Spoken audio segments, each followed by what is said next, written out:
انتبه لهذا الكلام. كان يقول مشايخنا القليل المفهوم خير من الكثير غير المفهوم. Remains of his life, that he divides his day and night in order to benefit from that which remains of his life. Ikhwan, this is a vital important for the talib, that he categorizes and divides his time for ilm, that he has a time for memorization and he sticks to it.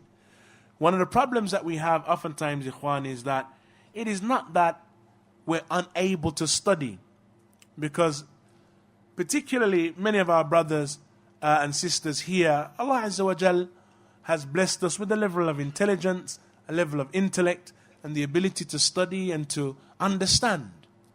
And so our mushkila is not inability in terms of studying and understanding and even memorizing once a person gets into the habit of memorization. But our problem oftentimes is the allocation of time to do so. Because real benefit comes with consistency and continuity. That if we regularly memorize a particular amount every day, if we regularly study a particular amount every day in a short space of time, the talib will feel the benefit. He will feel himself increasing. Increasing, number one, in the nusus and the text that he memorizes.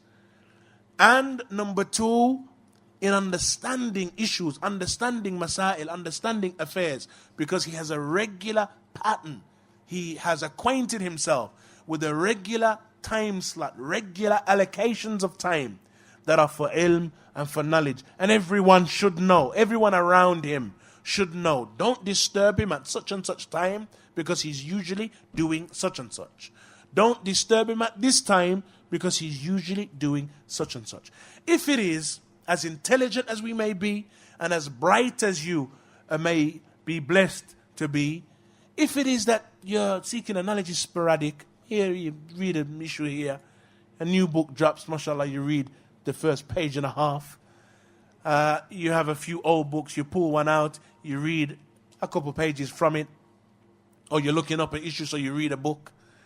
And other than that, we don't really spend any time. Then, khalas. We're not going to be tulab ilm. قولا واحدا. It is not possible for you to be a talib ilm, haqiqatan, except that you have this allocation of time, that you're consistent with memorization, that you're consistent with study. And there are times for memorization, times for revision, times for research. He mentions, rahimahullah ta'ala, وأجود الأوقات للحفظ الأسحار وللبحث الأبكار وللكتابة وسط النهار وللمطالعة والمذاكرة بالليل. He said that the best time for memorization is ashar. As-sahar is a reference to the time before Fajr. Just before Fajr comes in, the end of the night. This is the time that is mubarak, as occurs in some ahadith, that we have been given barakah in our sahar, that time before Fajr. He said the best time for memorization is al-ashar. And for bahth and research, al-abkar, which is towards the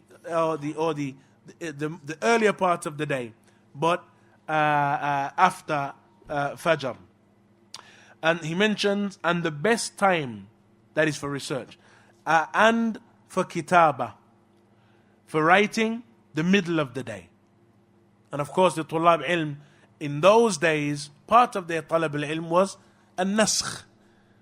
Ikhwan, it was not like our time. A person wants Sahih Bukhari, he goes and buys a nuskha. He goes to his local bookstore and he purchases the best print. La. In those days, you want Sahih Bukhari, you write Sahih Bukhari yourself, you copy it out.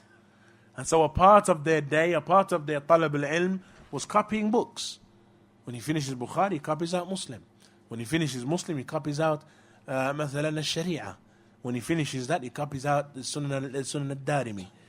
And a part of his day and his life is al-kitaba, is writing. Similarly, he mentions وَلِلْمُطَالَعَ وَالْمُذَاكَرَةِ, for reading and for revision. And this is reading those topics that are not ordinarily memorized, the likes of history, if he studies mathalan Sīrah, or something from tafsir to gain some understanding, then or mudhakara, revision, is at night. That if a person sticks to those types of patterns, the earlier part of his day he uses for memorization, any research or writing or what have you, he spends the middle of his day doing so. And it isn't rigid, ikhwan, of course, it isn't written in stone. Whatever a person finds most comfortable and beneficial for himself, then use it. But this was the guidelines that the Salaf used to advise with. And for mutala'a, and up until this very day, our ulama, they used to advise us with the same. For the mutala'a, or reading those longer subjects, or those subjects that don't require and are not ordinarily memorized as one would memorize the text of the Kitab and the Sunnah, then that is done towards the night.